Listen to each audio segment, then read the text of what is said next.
United States submarine base at Key West, Florida. A dispatch that quoted President Truman's press secretary, Charles Ross, as saying that President Truman has no knowledge of any secret project by this government that would give substance to the existence of such objects. Ross also said that both the Air Force and the Navy deny that such objects exist. Hi. Hey, what's up? My name's Noelle, and I am going to give everyone a warning that this episode is like really heavy. The things that we're going to talk about are upsetting. I feel I learned a lot, and it's a lot to process. And also, I have heartbreaking, sad, terrible news. So this whole entire episode is going to be sad, but it has action items in it that we should all do. So, the first thing is that 3 years ago, I was DM'd by a listener named Riley, asking if I would share his GoFundMe. And I was like, duh, absolutely duh. Which I did and put in the Discord group, as well as shared on socials. And then I said GoFundMe and realized, holy shit, he was being so cool and casual and funny about this whole thing. And what that GoFundMe went over was that he had been diagnosed for the third time in his life with cancer. From ages 14 to 31, he ended up receiving 4 separate diagnoses of different types of cancer.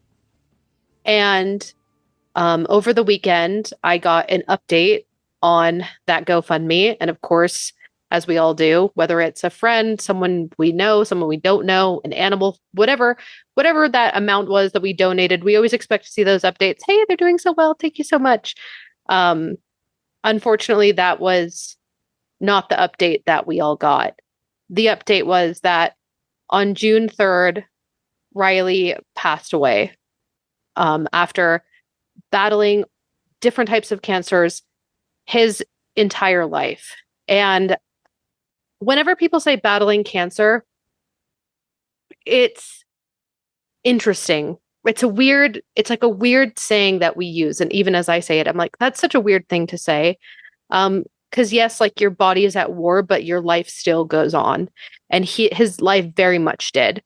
Throughout it, he was into gaming. He was big into animal rescue and was an active member, not just of our community, but the LGBTQ community, and was a social justice activist and a great friend, brother, just person.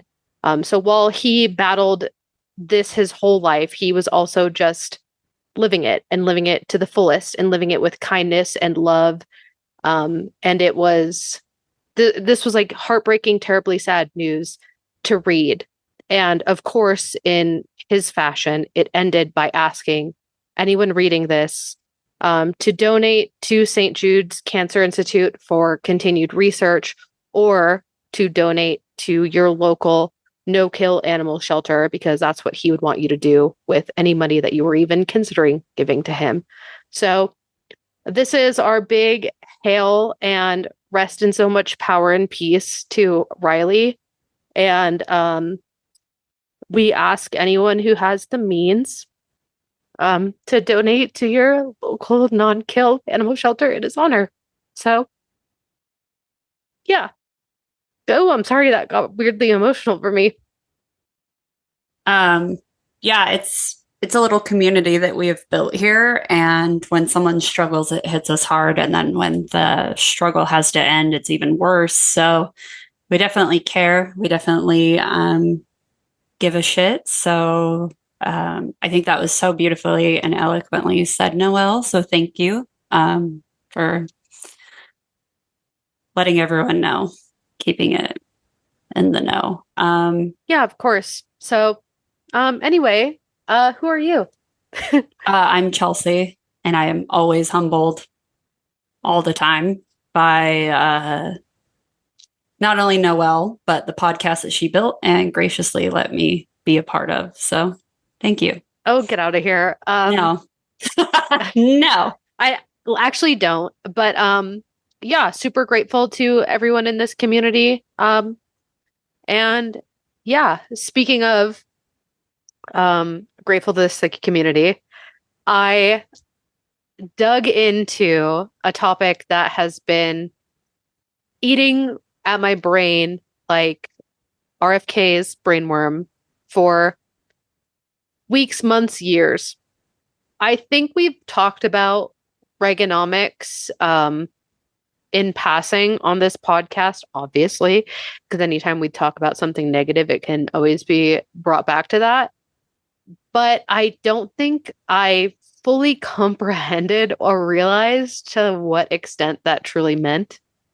I don't know. Again, we come back to this conversation.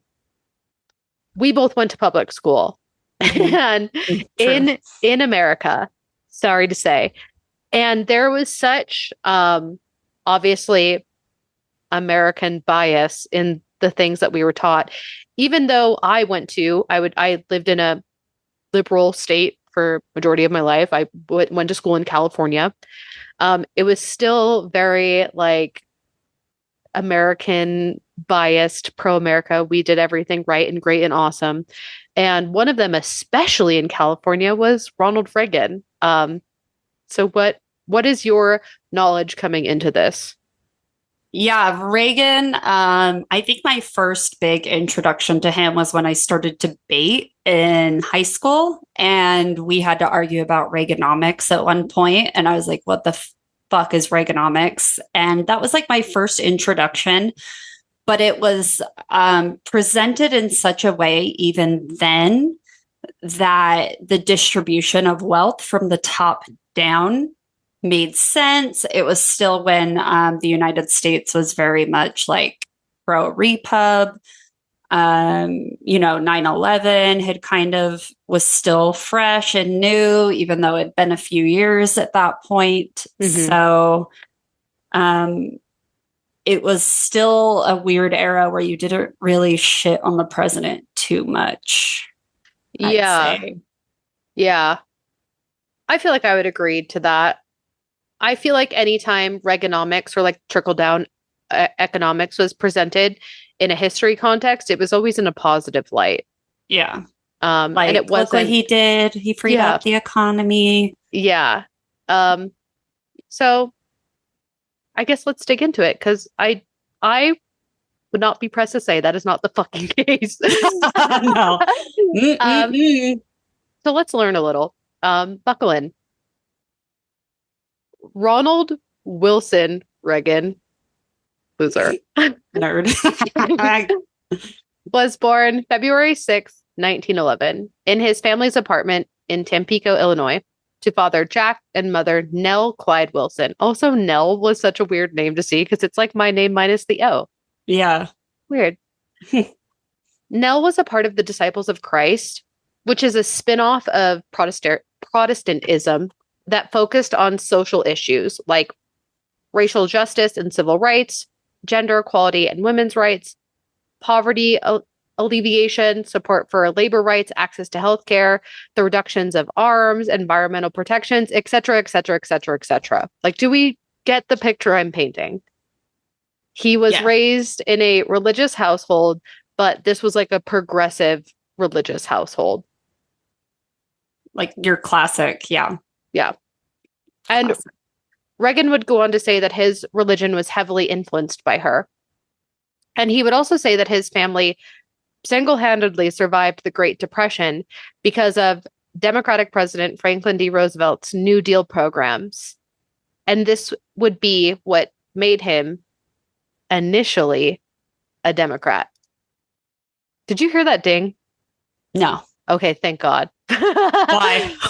the loudest calendar notification went off for me. But anyway, in high school, I love when I give typos immediately. In high school, he played football and participated in theater. As a college student, he was regarded as mediocre in studies, which I do love. He was a frat boy who still took part in football, theater, and campus politics. And I will give credit where it's due. A hotel the football team went to was segregated and refused the black players on the team to come in and stay. He called up his parents and was like, "Hey, I need you guys' help." And they were like, "Yeah, of course, no problem." and opened their home to them as they stayed in town for this game. His town had little diversity, and he self-admits that he was fairly unaware of any sort of race problem. Which I try to think of this like, huh? What do you fucking mean? And he was so old that, yeah, no, he was very much alive during segregation.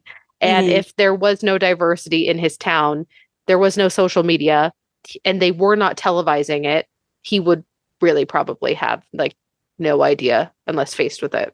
I would say it's probably pretty similar to a good chunk of my upbringing in Utah, where we had maybe 2 non-white people in my high school. Yeah. And I bring this up because obviously, as we go to the future with him, these things will be very important. But anyway, he graduated in 1932 with a Bachelor of Arts in Economics and Sociology and landed a job as a sports broadcaster for the Chicago Cubs at Who Radio in Des Moines. There, he excelled in giving play-by-plays despite limited information about the game, which I think is a little feather in the hat of becoming a future president. Again, credit where it's due. Even though not being a racist should be the baseline of humanity, he was also vocal against racism during this time, which in the time of like baseball in the 30s, that was a thing we could pat him on the back for. Right. Okay. In 1936, while traveling with the Cubs to their spring training in California, Reagan took a screen test on a whim, and that led to a 7-year contract with Warner Brothers. In Hollywood, Reagan started with minor roles, but gained fame for portraying George Gipp in, what is this, Newt Rock, All-American? Yeah, in The Gipper. Yeah. Wow. Great names. And he won a fuck ton of awards playing an amputee in King's Row and instantly became a box office hit. But if you remember the timelines we're referencing here, Reagan had enlisted back in April of 1937 to the Army Reserve and was ordered for active duty as the U.S. and Japan tensions worsened with World War II. This order came as he was filming King's Row, that, one where he played an amputee, which I feel like is crazy. And Warner Brother lawyers were able to get his draft deferred so he could finish the film by October 1941. That's crazy. I know. Oh, Hollywood. But despite all of that, with worries of him being seen as a draft dodger, Warner Brothers just decided to drop him in April 1942. Oh, anyway. All right. Well, yeah. So all that for what? I guess they did finish that movie. So. Oh, good. Well, thank God. Yeah, great job. Apparently, he had severe nearsightedness. And for whatever reason, they thought he would be a great transfer to the U.S. Air Force. Oh, Jesus. But I assume they figured this out fairly quickly because he was assigned a desk job in the Army Air Corps. Oh, okay. He found it slow and ineffective, saying it was impossible to get rid of bad workers, which, this is such foreshadowing to what a little shithead he would be. Oh, you're telling me the people who got assigned to desk jobs in World War II after we dropped the nuke are not fucking happy to be there, and you're how did we get them fired? They have no gusto. There's no pep. See, I figured that's just how he talked. No, that's literally God, you're such a fucking nerd. So, and as if he wasn't nerd enough. During this time, because apparently he was really great at all of his paperwork, he also created over 400 training films for the troops and the army. And he participated in war bond drives in New York City. So I'd like to imagine him next to all of the Bond girls, the war bond girls, not the James Bond girls, the war bond girls and their cadet outfits doing cans. And then there's just a young Reagan, buy bonds. That's so he sounds like cringe. He sounds like the kid who asks for extra homework so he doesn't get bored. Also, yes, 1,000%. And he is that kid who, it's Friday. it's 10 minutes before the class is out, and you have successfully, as a group student body, distracted the teacher into not giving out the quiz that she said was scheduled for Friday. And everyone's like giving each other like the side glances, like, we fucking did it. Yep. And then 5 minutes till the clock's down, he goes, "Oh, excuse me, we haven't taken the quiz yet." And then she goes, "Oh my gosh, Ronald Reagan." Thank you so much for reminding me. Let's all stay late. We're going to stay you can leave as soon as you're done. And that's who he fucking is. Yeah. So, insufferable little fucking geek. Yeah. I knew you were going to say nerd, so I'll say nerd there. Yeah. I felt like we were saying nerd too much. Geek is good too. Yeah. So, and besides all that, he also made some movies on the side unrelated to his YouTube videos for the troops. JK, they weren't YouTube videos, but you know what I'm saying. Studios weren't sure about his marketability after the war, and Reagan was frustrated with the limited roles he was offered. He negotiated more freedom to work for other studios, including like on Westerns, so Mr. Americana, and continued acting until 1964, making 53 films in total. And you guys, we're so caught up because while working as an actor in Hollywood during the 1940s and 50s, Reagan became involved with the Screen Actors Guild, or SAG. If you'll remember from our Cold War episode, the Red Scare and paranoia ran through Hollywood. With its leftist leanings and influential content, the arts became a target for the, if you remember, House Un-American Activities Committee. Hey! As we know, those HUAC hearings grilled actors, writers, and directors about their political affiliations, and those suspected of communist ties were blacklisted. So it's essentially they're just creating an echo chamber, because at this point he's not really radicalized to be super Republican. I would say he's just a good old American pro-military boy. But I bet now that once you get rid of anybody who is not just sucking at the tea of McCarthyism, it's going to start creating the more Republican mindset. Oh, girl. Like. Oh, girl, are you so fucking right? Because we can say this was the exact point where his belief started to take a turn.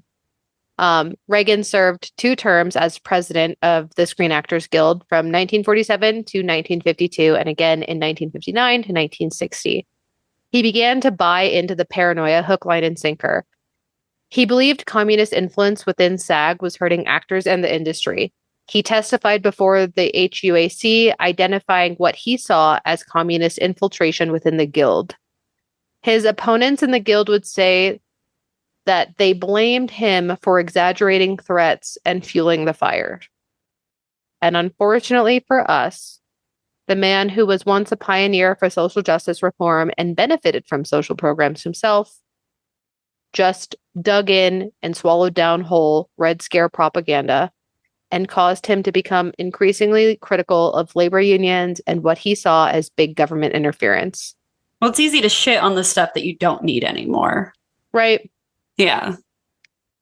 He became a registered Republican and a vocal critic of the Democratic Party, particularly its perceived association with big government and social welfare programs like the Aid to Families with Dependent Children. This program provided financial assistance to single-parent households. Reagan argued that AFDC could create disincentivizedness to work and drop families in poverty. Food stamps.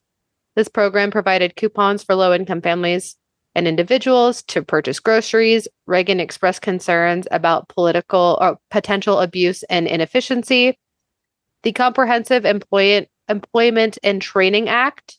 This program provided job training and employment opportunities for low-income individuals. Reagan believed the private sector was better suited to create jobs and questioned the effectiveness of government-run training programs and in-kind programs. These programs provided essential goods and services such as housing assistance or energy subsidies directly to low-income individuals. Reagan generally preferred cash assistance, arguing it gave recipients more flexibility and choice. So this is all just while he's like just a guy in Hollywood, keep in mind. Yeah. Okay. He became a prominent spokesperson for conservative causes because of his opinions and beliefs. He campaigned for Nixon and supported Barry Goldwater's presidential campaign in 1964. His televised speech, A Time for Choosing, and his opinions on the above social programs would be what fueled his political career as the Republican governor of California. Building on his national recognition, Reagan successfully ran for the governor of California in 1966, defeating the incumbent Democrat. He served 2 terms as governor from 1967 to 1975. During this time, he passed legislation for tax increases.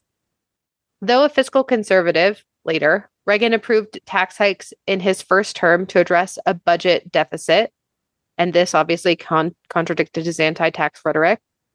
Welfare reform. While aiming to reduce welfare dependency, Reagan's reforms tightened eligibility, leading to concerns that some who truly needed it were left out. And student protest. His response to student protests at UC Berkeley, emphasizing law and order, was seen by some as stignant dissent, and he did pass local legislation to punish student protesters. But of course, these things made him the Republican frontrunner. He ran for president in both 1976 and 1980, ultimately winning the Republican nomination and the presidency in 1980. He became the 40th president of the U.S. and served 2 terms from 1981 to 1989. In the late 1970s and early 1980s, the United States was facing a multitude of challenges that made Ronald Reagan's message seem like the solution to all of our problems. So let's recap those quickly, because I think it's important to understand, put your headspace in how this person could be elected, right? Mm-hmm. Stagflation. The country was suffering from, quote, stagflation, a combination of stagnant economic growth and high unemployment and high inflation. This combined the worst aspects of both recession and inflation. In an effort to combat said inflation, the Federal Reserve had raised interest rates, which in turn made borrowing more expensive and further slowed economic growth. There was the energy crisis. The 1970s saw 2 major oil crises, 1973 and 1979, that led to fuel shortages, skyrocketing oil prices, and long lines at gas stations. The energy crisis highlighted the country's dependency on foreign oil and exacerbated inflationary pressures. Jeez. The high You got it. You're doing great. I'm dying. The high energy prices contributed to the cost of living increases and further economic instability. You want to know what's so crazy right now, though, is that during this time, comparatively, I don't know much about the energy crisis, but the fact that our parents could buy homes. Yeah, despite all this. They're like, America was crumbling. But I'm like, was it that bad? No. I'm reading it and I'm like, all of this sounds the same, but ours is worse. No, literally, the stagflation shit and the raised interest rates. It's yeah. It took a first-time home buyer from fucking $5,000 to 10. What are you fucking talking about? Right? It's so crazy. It is hilarious. I don't know if you've seen. I feel like I've talked about it all the time because it makes me laugh. But there's the guy on TikTok who will go up to random old couples and just be like, "How much did you buy your first house for?" And the husband is always like, "Don't answer that." Yeah. And it's yeah, because no one wants to hear right now when the average starter home in buttfuck nowhere is $500,000 that you got your 7-bedroom, 4-bath house with a pool and acres for 5 cents and a pack of fucking gum. I think that my dad's house was $69,000. Yeah. And they back then were like, I can't believe this. It's yeah. Pull yourself up by your bootstraps. I barely graduated high school with a D average. No, literally. The fact that you could be, and I say this with so much peace and love in my heart, and honestly, jealousy, a big time jealousy. That you could just be a fucking gas station attendant. And it's just you and your gas station attendant salary supporting your family of 4, and you buy a big, beautiful house and you have 2 fucking cars and you get to go on vacation. I'm jealous. I'm fucking jealous. I'm bitter. And you gave me a participation trophy for existing, and then you complain that I'm not happy with my participation trophies. No, literally. I too wish that I could have just gotten a GED and worked at the Maverick and bought a home and supported my wife. But I can't. I would have loved to just raw dog my way through my education, knowing that I could just do whatever the fuck I wanted. Yeah, like, come on. So, anyway. Anyway. There was also the Iran hostage crisis. In 1979, Iranian militants seized the U.S. embassy and took 52 American hostages. The crisis lasted 444 days, so if you can do math, over a year, and became a symbol of American impotence and declining global standing. The inability of the Carter administration to quickly and effectively resolve the crisis led to widespread disillusionment with the leadership and American foreign policy. Oh, leave Carter alone. He didn't do anything. He didn't do enough. That's crazy, though. Could you imagine 44, like an embassy being held for like a fucking year? Yeah. Crazy. And then, of course, there was the Watergate scandal in the early 1970s, which had eroded what was left of public trust in the government, and the subsequent resigning of Nixon, which is so funny that like Reagan supported him, but whatever, we forget. Oh, so easy. We forget. And then President Jimmy Carter's crisis of confidence speech in 1979, in which he spoke about a national malaise, was perceived as a sign of weak leadership and further diminished public confidence in the government's ability to address the country's problems. And then, of course, remember, Mama, this was the 60s and 70s. So many American cities were like experiencing protests and unrest, and there was like economic decline leading to increased crime rates and poverty and social unrest, as I said, because I'm repeating myself. And yeah, there was just this, I don't know if you've caught on yet, but it reminds me a lot of what is happening now. Literally right now. You have the pendulum swing, right? It's one extreme to another. So we had this like revolution in the 60s of people saying like, no more fucking war, like knock it the fuck off, peace and love. And then there was like this perceived threat that we needed to do something. And that's where we get like the rise of the right. Yeah. It's we're down, like crime is down, but do you feel safe? Like very perceived threat. Yeah. And obviously there was the paranoia of the Red Scare and this widespread belief that the United States was losing its position as a dominant global power and that the Carter administration's approach to the Soviet Union was too lenient. And many Americans felt that the U.S. military had weakened since Vietnam and that a stronger military, I know, fucking crazy statement to say, and that a stronger military presence was needed to deter Soviet aggression and protect American interests. Okay. And this is obviously where we get the rise of conservatism. There was growing conservative backlash against the liberal policies of the 60s and 70s, including the expansion of welfare programs and social policies that conservatives felt undermined traditional values. And this is where we saw the rise of the religious right and evangelical Christian political activism. Oh my God, say that 3 times. You got it. You're doing great. Which also played a significant role in supporting Reagan's campaigns. They were concerned about issues like abortion, school prayer, and the perceived decline of moral standards in society. Oh my God. I should say like school prayer is not as in like, why are the kids praying in school? But like, we need the kids to pray in school. So just want to clarify that. And then many Americans wanted strong, decisive leadership that could restore national pride and confidence. And during his key speech for the presidency in November 1979, Reagan said, Chelsea, if you would like to read this portion. I was trying to read ahead real quick, and I was like, oh, she's going to make me read that. To those who say that we are in a time where there are no heroes, I say they just don't know where to look. You can see heroes every day going in and out of factory gates. Others, a handful in number, produce enough food to feed all of us and then the world beyond. You meet heroes across a counter, and they are on both sides of that counter.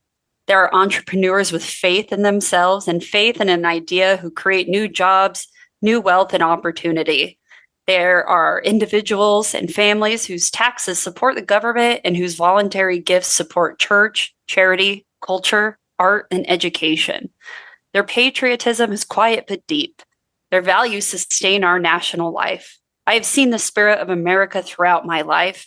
I've seen it in factories, fields, and our classrooms. I've seen it on the beaches of Normandy from my desk, and I have seen it in the jungles of Vietnam, also from my desk.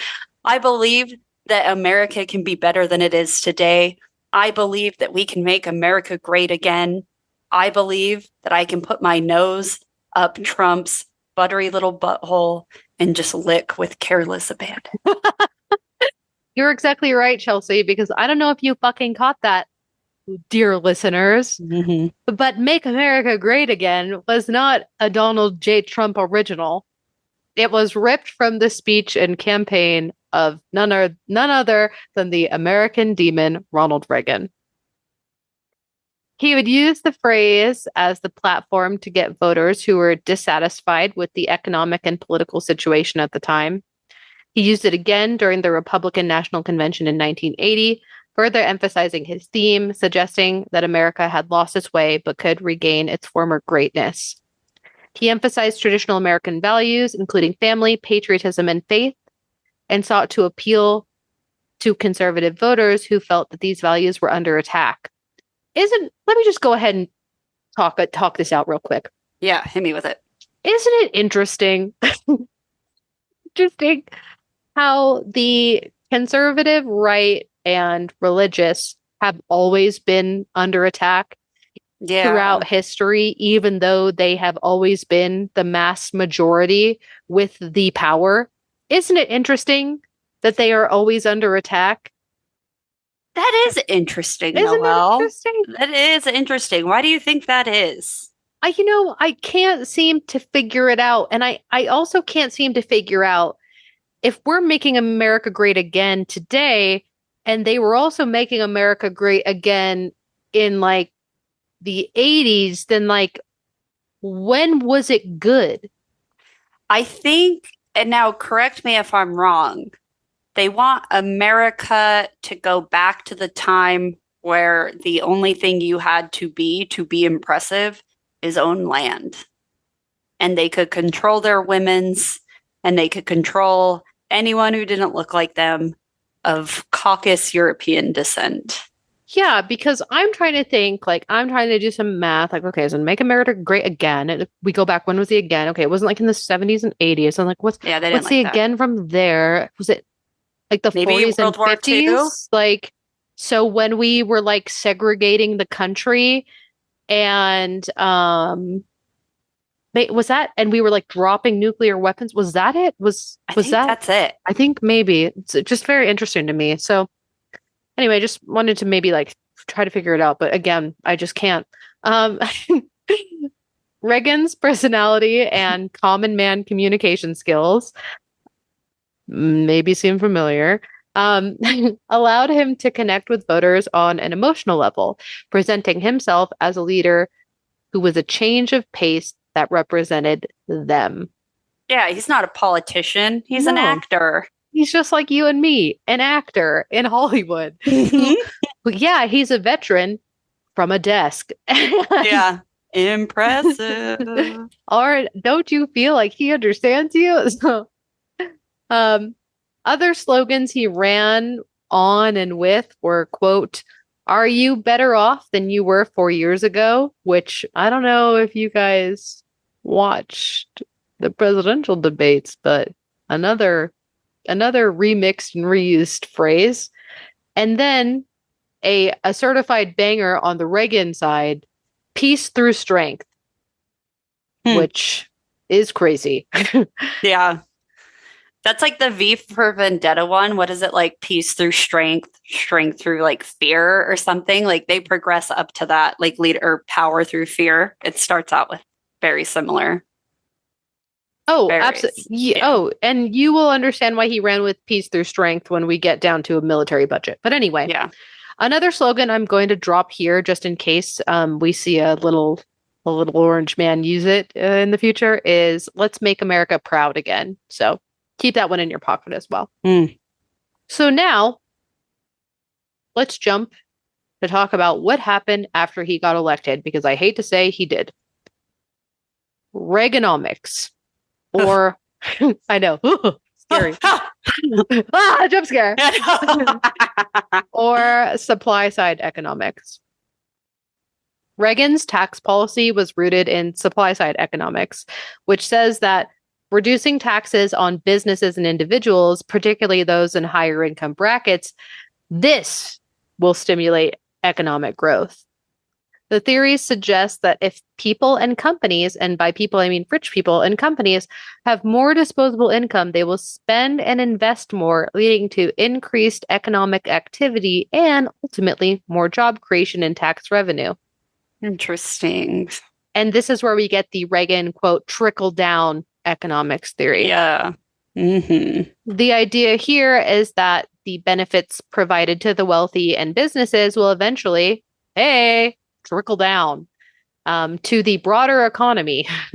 Well, this is similar to like all the tax breaks now, right? It's just Reaganomics with a different hat on, is what it sounds like. Yeah. Yeah. Okay. Yeah. But the other thing is that Reagan has done both.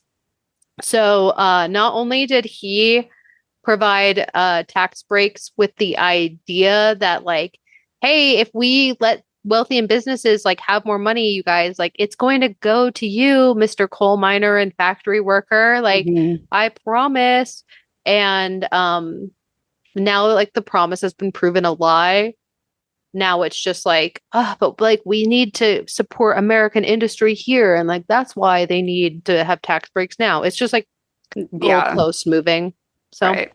Okay. If you've received any trickle down, please let me know. I would love to hear about it. So, no, I haven't met Stormy Daniels yet, but maybe someday. Yeah.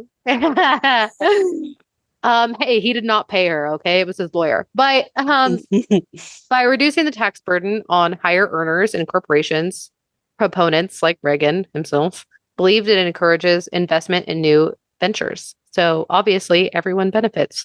But what we actually saw and do see today was a hoarding of wealth, stagnation of the working class, leading to the diminishment of the working and middle class, demonization of unions.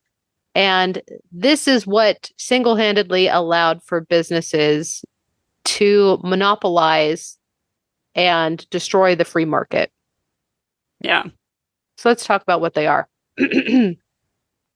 The ERTA, which is the Economic Recovery Tax Act of 1981, which was Reagan's tax act. Again, like, I love when they title it like, we're here to save you, but it's really just like, not. Reduced the top marginal tax rate from 70% to 50%. This change significantly lowered the tax burden on the highest earners only. This is why today billionaires don't pay their fair share. And in some cases, i.e. Elon Musk, an average working class American has paid more in taxes than him on a given year. Yeah. I have a sticker that says I paid more taxes in like something than Donald Trump did. Yeah. Yep. And the law included accelerated depreciation schedules and other incentives aimed at encouraging business investment. So let's talk about the aims and outcomes, because we can pretend like Ronald Reagan isn't a earth-walking demon and hope that he genuinely truly thought that giving only rich tax breaks and benefits would somehow make them charitable humanitarians that would take that extra money and create jobs and livable wages and not buy their 7th heli yacht. So this is what he thought. By reducing taxes of the rich, the Reagan administration aimed to increase disposable income for individuals, thus boosting consumer spending. Lower taxes on businesses were intended to free up capital for investments in new projects, expansion, and technological advancements. And with more investment in consumer spending, it was expected that businesses would increase their productivity and contribute to overall economic growth. Let me know if you've seen it. Like, where? Yeah. Let me know, you guys. Write in, email us. Go to hell, Chelsea and Noel, go to hell at gmail.com. Tax Reform Act of 1986. This act further reduced the top individual tax rate from 50% to 28% and the top corporate tax rate from 46% to 34%. By closing loopholes and eliminating certain deductions, the act aimed to broaden the tax base, meaning more types of income could be subject to taxation. Which sounds like, oh, that means the rich are getting taxed? No, mama. They still got the breaks. That means you and your fucking crochet side business, okay? Mm-hmm. Anyway. The 1980s saw substantial economic growth with GDP increases at an average annual rate of around 3.5%. There was an increase in business investments in technology and infrastructure, contributing to economic growth. But notice here how I say business and not individual. Right? Yeah, so just corporations again. Yes, exactly. So, despite the growth in the economy, the tax cuts significantly reduced federal revenue, leading to, who would have thought? Oh, yeah. Cutting your biggest fucking earners giving them tax breaks didn't give you guys money? No fucking shit. So, leading to large budget deficits. The national debt increased as a result, rising from $997 billion in 1981 to $2.85 trillion with a T. That is a crazy ass jump. I can't even comprehend that jump because the jump from $1 million to $1 billion is already insane. Yep. But yeah. And I'll go into more about like why. Like, not only did he cut taxes on the rich and businesses, but he also did a lot more spending, and I'll talk about that later. But are you trying to figure out what the jump is from $1 billion to $1 trillion? Yeah. So the difference between 997 billion and 2.85 trillion is 1.853 trillion. How many zeros are in 1.85 trillion? It's 12 zeros. Mm-hmm. So it's 1,853, 000, 000, dollars. Yeah.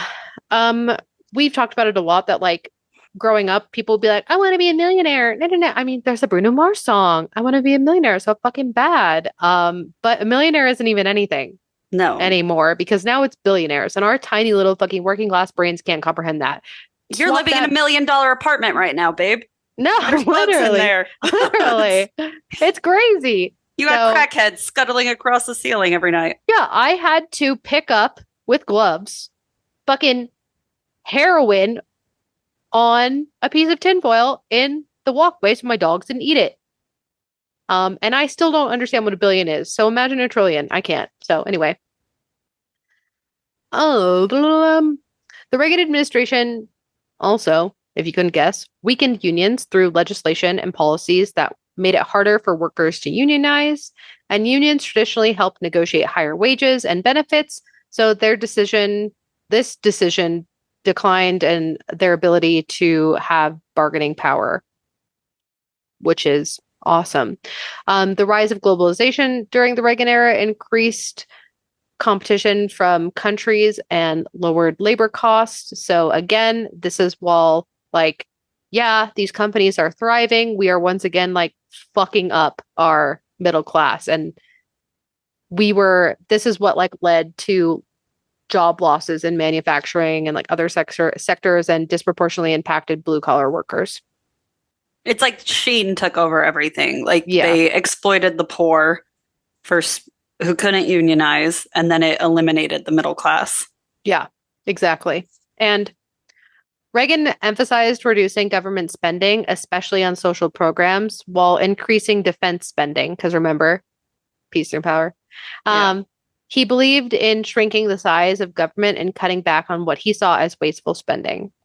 Remember all the social programs he decided to turn his back on and say were the cause of laziness in America? Well, let's go over the ones he successfully defunded as president. Number 1, Medicaid. His administration cut federal funding from Medicaid, which provides health care to low-income individuals and families. These cuts led to reduced benefits and increased pressures on states to cover the shortfall. Many states struggled to maintain services, leading to reduced access to health care for the poor and vulnerable populations. These cuts exacerbated disparities in healthcare access and quality across different states. Number 2, Social Security. In the early years of his presidency, Reagan proposed cuts to Social Security benefits, including a plan to delay cost of living adjustments. However, due to strong opposition from the public and Congress, these proposals were largely unsuccessful. There were cuts and stricter eligibility criteria for Social Security disability insurance that he did get passed, which made it harder for some individuals to qualify for benefits. The changes primarily affected disabled individuals who found it more difficult to receive the support they needed. The third one, aid to families with dependent children.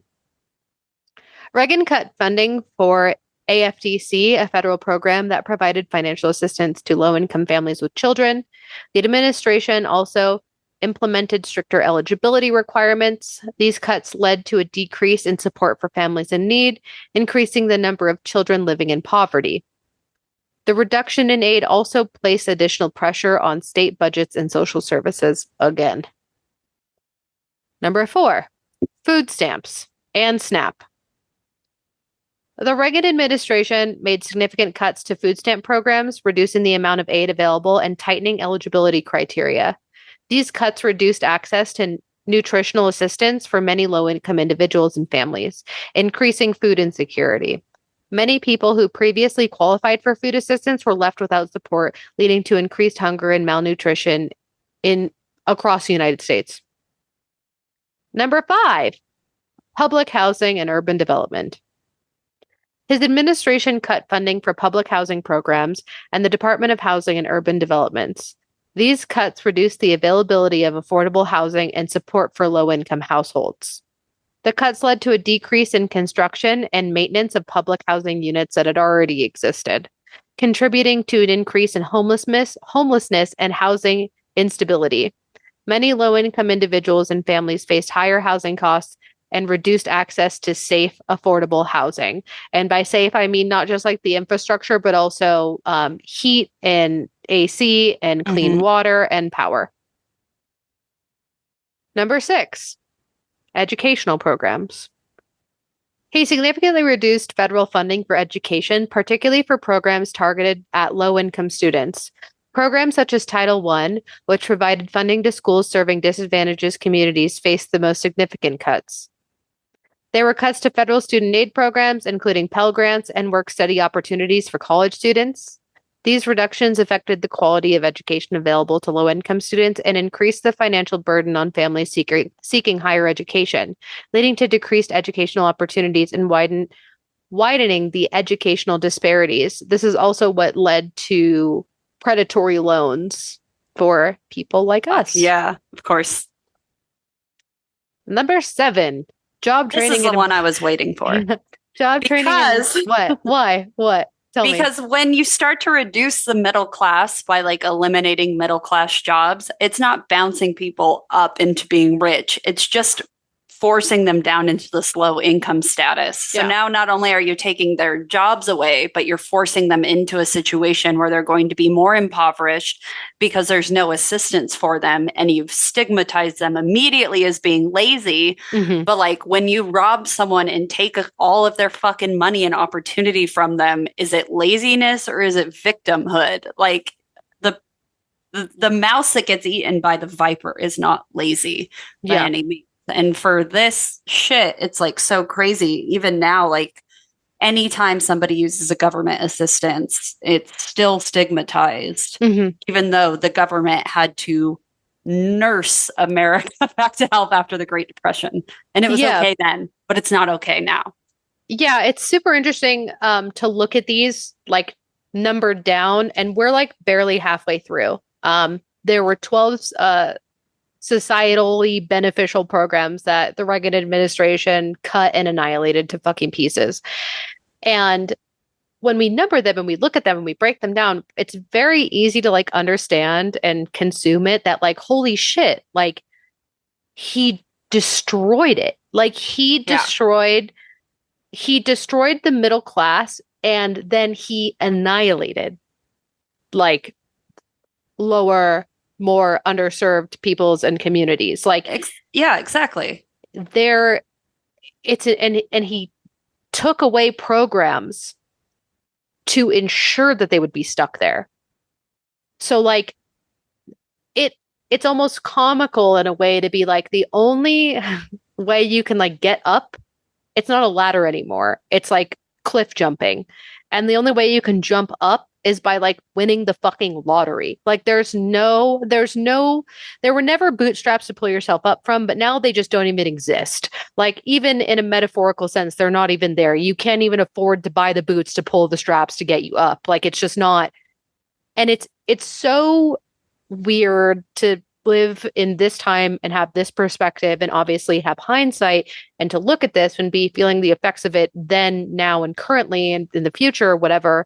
Like that this all was packaged as like this is how we save America and like this is how we get back on track and like we need like American steel and muscle and like we need everyone fucking clocked in and locked in and we need to get all these people off the teat of America and get us back to working order and form and make America great again. And it's like, fuck, like, yeah, if you were, and this is where the saying, like, every working class American just thinks that they're a temporarily embarrassed millionaire. That's where this comes from.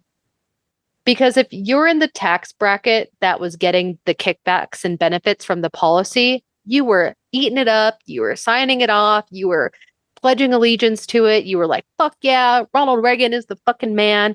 And then if you were middle or working class, blue collar American, you, even though you are the one who's getting fucked on, you again think that you're like some temporarily embarrassed millionaire. Just a matter of time. And that like you can't like, oh, you need to cut these programs because like you're the working class and like you're out here sweating day in and day out, 9 to 5, and you walked 17 miles to school back in your day. And like you are so tied up in the propaganda that you don't even realize that it's about you.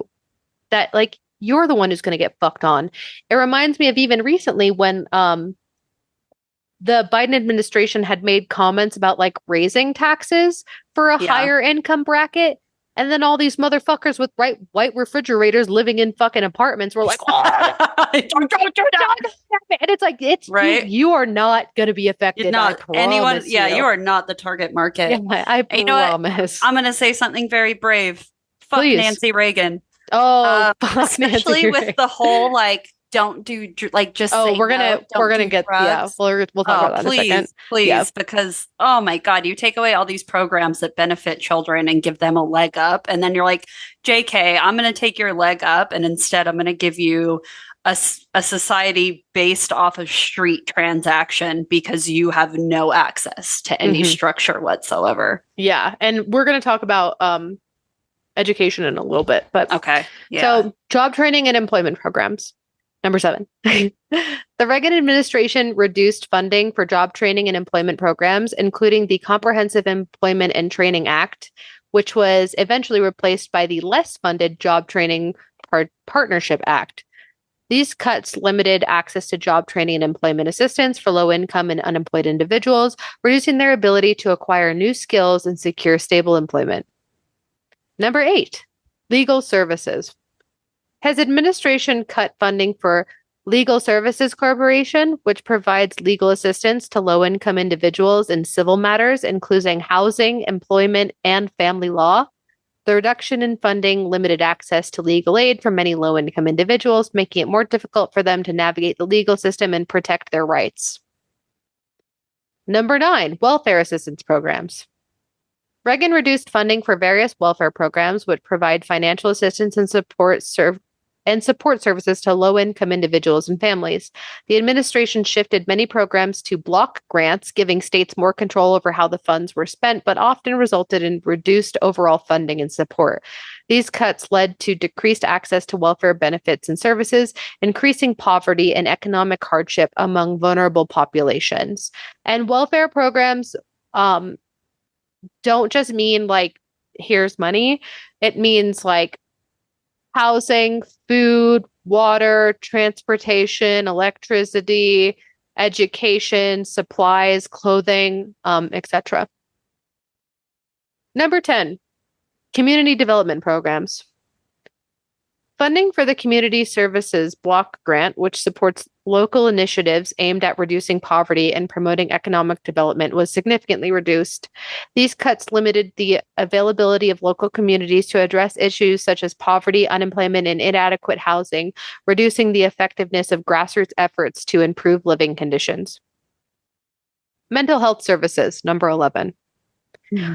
The Reagan administration reduced federal funding for mental health services, leading to the closure of many, if not all, mental health facilities and a decrease in available services for individuals with mental health issues or facing a mental health crisis.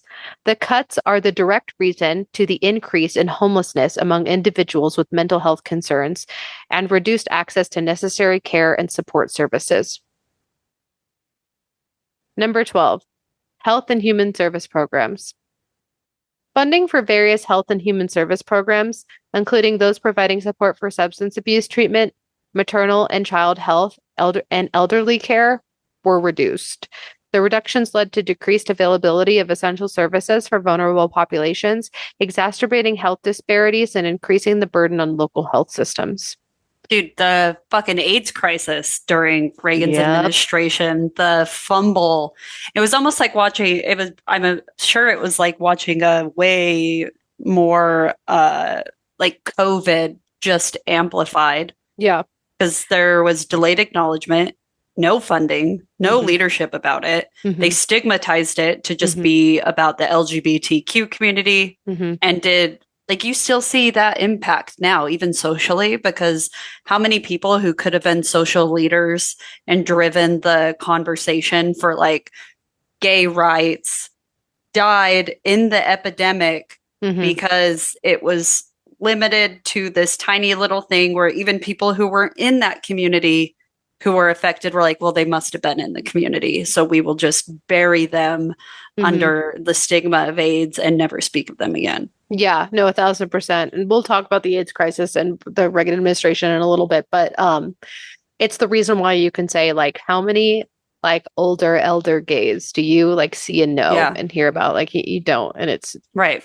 You can say it's because of the Reagan administration. So, as mentioned before, Reagan ran on a platform of strengthening the U.S. military, believing that a strong defense would deter adversaries and secure peace. Again, he famously advocated for a significant increase in defense spending. This increased military budget was promoted with his saying, again, a policy of peace through strength. Military spending increased nearly 40% in real terms during Reagan's presidency. The defense budget grew from 157.5 billion, to 303.6 billion by 1989. Defense spending rose approximately 23% on the federal budget in 1981 to nearly 27% by 1988, because remember, he served 2 terms. As we touched on earlier, with the tax cuts to the rich and businesses, Reagan advocated for reducing government regulations that he argued stifled business innovation and growth. He promised to roll back what he saw as excessive government interference in the economy. This came as the response to other countries' production of goods becoming stronger and more efficient. But ultimately, this allowed for, as mentioned before, monopolies and eventually oligarchies to control business. An oligarchy is a conceptual form of power structure in which power rests within a small number of people. An example would be how Procter & Gamble owns Head & Shoulders, Pantene, Olay, Gillette, Tide, Ariel, Dawn, Febreze, Crest, Oral-B, Pampers, Love, Charmin, and Bounty. And that's a lighthearted example, because the Department of Justice under Reagan, particularly with leaders like William Baxter, allowed a sort of do-whatever stance towards mergers and acquisitions. This led to more mergers, which created bigger conglomerates and monopolies in the market. The Depository Institutions Deregulation and Monetary Control Act of 1980 and the Garn-St. Germain Depository Institutions Act of 1982 are directly tied to this concentration of power and lowered taxes for the private sector, aka big-ass companies and rich motherfuckers. It facilitated the consolidation of the financial industry and allowed significant mergers in other sectors like oil and telecommunications. It's the illusion of choice and allows these few main owner companies to control the rates and prices of everything. Mm-hmm. And Reagan's favorite quote here is, "Government is not the solution to our problem. Government is the problem." He says as he gives tax cuts to his Yeah. fucking friends. Yeah. In the context of the energy crisis of the 1970s, Reagan promised to achieve energy independence for the United States. He supported increased domestic energy production, including oil, coal, and nuclear power. He reduced regulations that he believed hindered energy production and development. This led to increased carbon emissions and environmental degradation and contributed to air pollution, water pollution, and habitat destruction. These policies also weakened safety standards, which led to, as many of you may have guessed by now, oil spills, mining accidents, and overall compromised public health and safety. Regulations to control acid rain caused by coal-fired power plants were weakened. While eventually addressed, it caused ecological damage in lakes and forests that have been irreversible, and obviously to the populations. Y'all remember fucking Aaron Brockovich? Mm-hmm. The Superfunded program designed to clean up hazardous waste sites faced funding cuts under the Reagan administration and delays. This left many contaminated sites unaddressed still. The leasing of public lands for oil and gas drilling and mining was significantly increased, raising concerns about resource depletion and environmental impact. So this is where, like, obviously we still have fracking, but like how the US government can just like take land away from peoples, especially native peoples, and just start fucking drilling for oil and gas and destroying it. Like, it's because of the Reagan administration. And the prioritization of traditional energy sources over renewable energy alternatives like solar and wind power slowed down the development and adoption of cleaner and more sustainable energy technologies. Reagan appointed industry officials to key environmental agencies like the Environmental Protection Agency, the EPA. Obviously, these appointees were more focused on industry interests and then environmental enforcement. It's the whole they hired themselves to investigate themselves. Got it. Reagan emphasized a tough stance on crime and supported increased law enforcement efforts to combat crime and drug use.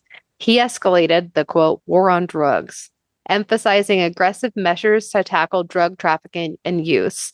This included increased funding for drug enforcement agencies and stricter penalties for nonviolent drug-related offenses. This is also where we get stop and frisk, which is where, like, cops are allowed to literally stop you and pat you down if you look suspicious to them. And by look suspicious to them, I mean if you're Black. Yeah.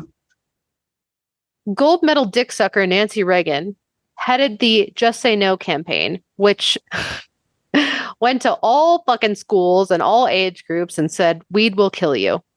Did you get the Just Say No campaign at your school? Yeah, I remember we had red ribbon week and like purple ribbon week. Mm-hmm. Oh my God. I can't remember what the red. I think red ribbon week was the like DEA one, right? Yeah, red ribbon week. Red ribbon week. Encourage people to live drug-free lives. Purple was for no, it was just red ribbon week. Purple was kind of like mental health, I think. Maybe that was when I was a little bit older. But what's so interesting about like all of these like giving, it's funny because like where are these drugs coming from? And I don't want to sound like fucking Trump. No, I'm gonna say something in a few seconds as to where these drugs are coming from, but go on. The thing that's always interesting to me is when you hear the rhetoric of like democratic cities are overrun with guns and they're overrun with drugs. But then you look at policy from these Republican cities or Republican states and or Republican presidents, and you look at, let's say, the Gun Control Act of 1968, which Reagan was opposed to, the Firearm Owners Protection Act of 1986, he helped sign into law, the support of the Brady Handgun Violence Prevention Act, he supported that. it does mandate federal checks and the waiting period for handgun purchases, but that's like literally all he did. And that took an assassination attempt on him. But you get the things that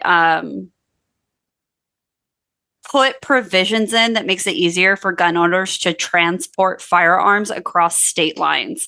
So then you get easy access to guns in these Republican states, and then they get transported into these Democrat states where they're trying to fucking fight stuff, and they can't fight it because you've enacted laws that prevent people from being punished for it unless it's the stop and frisk on certain populations. And then anything that was pro-gun and pro-conservative, he enacted, which put his foot on the fucking necks of people who are like, all right, well, now you have all this shit coming into our state and we have no way to combat it other than just saying no. Like, you've given us nothing and promised everything. Yeah.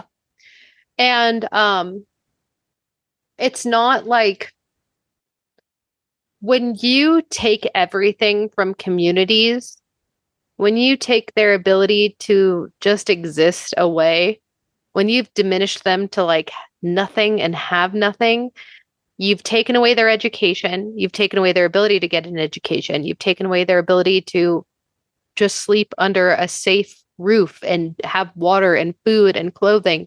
You've taken away their ability to move out of that situation by removing all social programs to help them get job training and find jobs.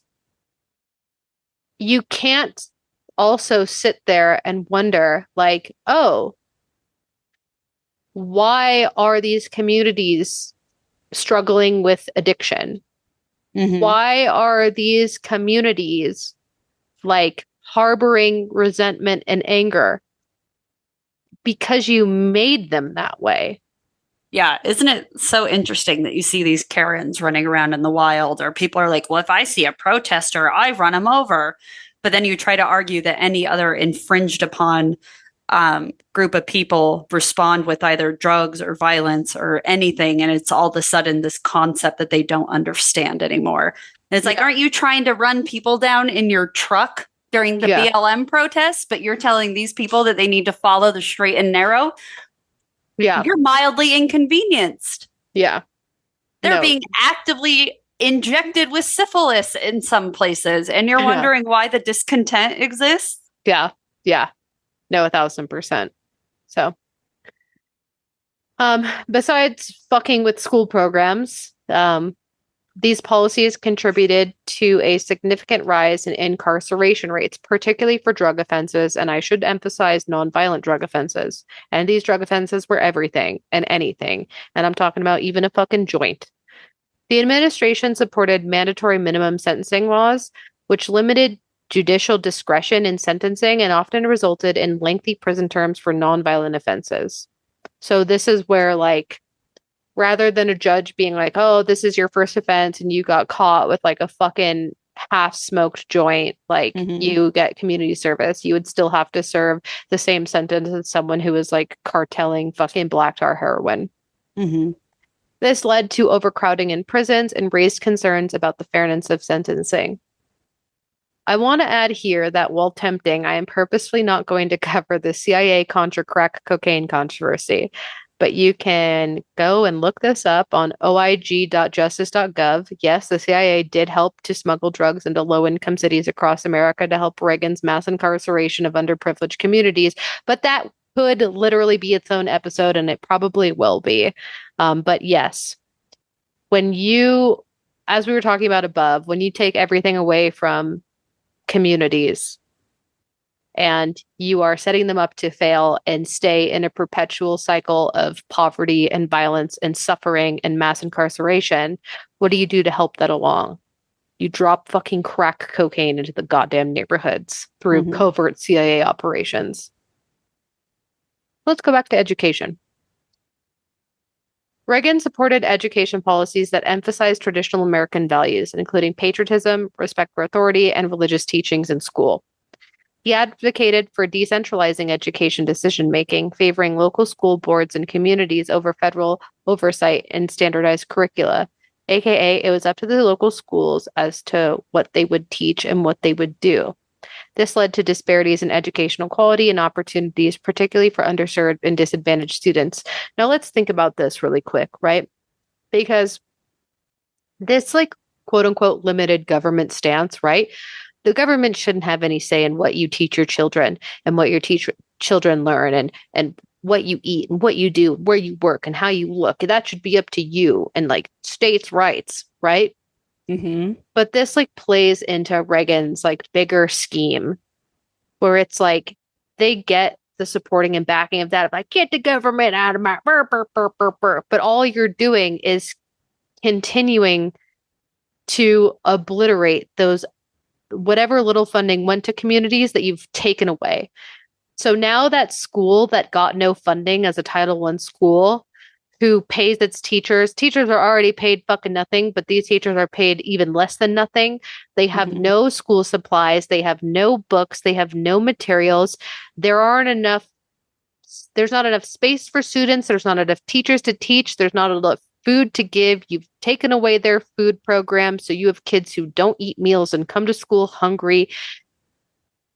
You are now saying those schools who barely function enough to keep the lights on, let alone educate, they're in control. It's up to them. It's up to that administration and those underserved teachers to rise up these children.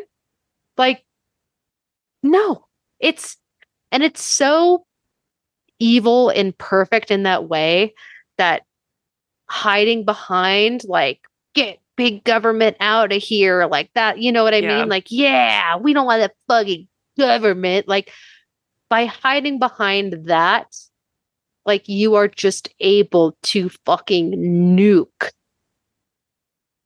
all of these underserved and underprivileged communities. It's like so evil. You can't even comprehend it because it's like evil and it's smart and it's manipulative because it's, you know what I mean? Like it's, you've Trojan horsed it. You're making it seem like it's a good thing when really, you know, it's just there to like, just it's demolish like, we and need devastate. that money. It's like we need that money to send over to Iran to get our hostages out of Lebanon, but actually secretly all that money is being sent down to Nicaragua. Whoops. Yep. Exactly. No, exactly. So let's talk about some additional fuck ups. As Chelsea mentioned earlier, during the AIDS epidemic in the 1980s, Reagan's administration was slow, which is an understatement, and horrifically inadequate in its response to the crisis. They did not address the AIDS epidemic early on and initially downplayed its significance. It wasn't until 1985, when the epidemic had already claimed thousands of lives, that Reagan publicly mentioned AIDS. Many believe his silence was intentional, as AIDS was primarily affecting marginalized groups such as gay men, injection drug users, and hemophiliacs, which are people with like blood diseases, which reflected his underlying societal prejudices and moral judgments. AIDS was often wrongly perceived as a disease that only affected certain, quote, undesirable, end quote, or morally suspect groups, which contributed to stigmatization. Their slow response and stigma surrounding AIDS affected policy decisions and funding allocations. Advocates and health professionals argued that more resources should have been allocated to research, prevention efforts, and treatment programs. Reagan's delay in recognizing AIDS as a public health issue in crisis led to missed opportunities to intervene earlier, which would have saved lives. In response to perceived government inaction, grassroots activism and community organizations emerged to provide support for those affected by AIDS. These efforts were crucial in raising awareness, combating stigma, and advocating for policy changes to address the epidemic more effectively. And just as like, I don't know, a cap to this, in 1990, after Reagan's presidency, Ryan White Comprehensive AIDS Resource Emergency Care Act was passed by Congress and signed into law by President George H.W. Bush. This legislation provided funding for HIV/AIDS treatment and care, particularly for those who lacked adequate health coverage. Many, including myself, and I will go ahead and loop Chelsea into this, say that Reagan's lack of care in response to the AIDS epidemic is why he is personally responsible for the deaths of over 89,343 AIDS patients. Yep. And then we have the Iran-Contra affair, which Chelsea also briefly Oh, mentioned. this is fun. The Reagan administration was also secretly selling weapons to Iran to fund the Contra rebels in Nicaragua, despite a congressional ban on arms and the embargo on Iran because of terrorism. Here's what's so fun too, is Reagan would shit talk the government in Nicaragua because he said that they were the Marxist threat in Central America. Marx, the guy who he fucking supposedly hates, and he is giving them guns surreptitiously. Yes. What a fucking hypocrite. Reagan's rationale was to improve relations with Iran and potentially secure the release of the American hostages held by the Iranian-backed group in Lebanon. The scandal broke in 1986 when a Lebanese newspaper exposed the arms sales to Iran. Congressional investigations and public hearings revealed the full scope of the operation and the involvement of all high-level officials. While Reagan claimed he was kept in the dark about this, several officials in his administration were indicted on charges of conspiracy, lying to Congress, and obstruction of justice. And Reagan issued pardons to most key figures after they'd served short sentences, which, clearly he had no idea. Mm-hmm. Thankfully for him, this went down as he was serving his second term. Ronald Reagan left office on January 20th, 1989, after serving 2 terms. His vice president, George H.W. Bush, was elected as his successor in 1988, forever setting us up for the landslide into the final stages of capitalism and the current unaffordable hell we are in. Besides demolishing the middle and working class and the starvation and incarceration of impoverished people, Reagan also grew the national debt, as mentioned above, from $997 billion to $2.85 trillion by the end of his presidency. Thankfully for us, Ronald Reagan died on June 5th, 2004, but like a true demon, he had Alzheimer's disease, so he couldn't even die in misery being haunted by his mistakes. And that is Ronald Reagan and Reaganomics. What a bastard, dude. I didn't realize how responsible he was for all of the shit that we're in now. Everything. Well, he passed but it's all just like, well, the thing with like the Democratic Party, I feel like, is it's like its own little, it's like running a race. And they're like, I did it. I ran the 200. I'm done. I did it. But whereas Republicans and conservatives, it's like this long relay race where they're just passing the baton or kicking the can down the road, and we're starting over every time. Well, I don't say we, the Democrats are starting over every time. Yeah, it's if you ever want to see how powerful a president can be, just look to Ronald Reagan's terms, and I mean that in a derogatory way. Yeah. Because every single thing that he did is the reason why we are fucked today. You can say, what's an issue you have? Oh, why is food so expensive? You can look back to all of the industry cuts and lack of labor unions and labor securities that kicked production overseas and then allowed for monopolies to own everything and set the price. So there is no such thing as inflation because it's the same 5 companies who own every single thing that you need, from medicine to clothes to food to what the fuck power, what the fuck ever, who set the price. So it's fake. There is no inflation. The only thing they're inflating is the prices on purpose. Yeah. That's why you can't that's why it's all the same. They're setting it, and it all comes back to Ronald Reagan. It's fucking crazy to see. So, well, at least he's dead. Yeah, but his legacy lives on, and why we can't afford anything. Yeah, thanks, Reagan. Yeah, straight up. So, yeah. How do you feel about it? Do you feel like you understand? Do you feel more? When I got done with this, I was like, wow, we are so fucked. We've been cooked. We've been cooked for a while now. Yeah.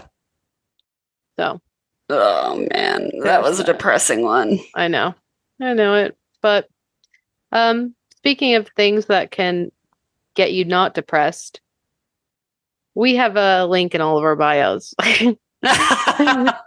We're at Go to Hell Podcast. I'm at Noelle Fain. That is at Sith Lard. And in the links in our bios, you can find a link tree. And that link tree will take you to cool things like our Patreon, where $1 gets you in. And we put out episodes that are honestly, sometimes they're funner than this, but like kind of we just like go off the rails. This one was another political episode, and like the NDA is in full effect because we definitely said some things. So like check it out. It's a fun time. Yeah. You can also find a link to our merch where 100% of proceeds are donated. You can find a link to Kelly Holloran or at Wildwood Owl on Etsy. She makes cool shit for us and she makes cool shit in general. We still have the link up to help donate and support, even in non-financial ways, to the crisis in Palestine. And we also have a link to our Discord server. And I don't know why you'd need it, but a link to listen to us, which is anywhere podcasts are heard. Oh my God, and our fucking YouTube. Every time I forget. YouTube, I forget. We are on YouTube. We are not monetized there. We are very much shadow banned and blocked because we cuss too quickly. But check us out there. Go comment on the videos. It's fun. Everyone's fun over there. So yeah, okay. That's that. That's officially that. Yeah, that's good. I'm going to I'm actually going to skip the hail and go ahead and give a rotten piss to Ronald Reagan. It sucks that they have like fenced off where he's buried because I've got a bladder full and I know where to put it. But they've, as cowards do, they put him in concrete and put a giant fucking fence behind it.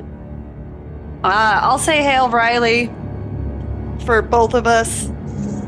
Yeah, big hail to Riley. Big hail to Riley. Rest in power forever. And again, if you have the means to, donate to your local non-kill animals shelter in his honor. Yep. Okay, let's get the fuck out of here. Bye. Bye.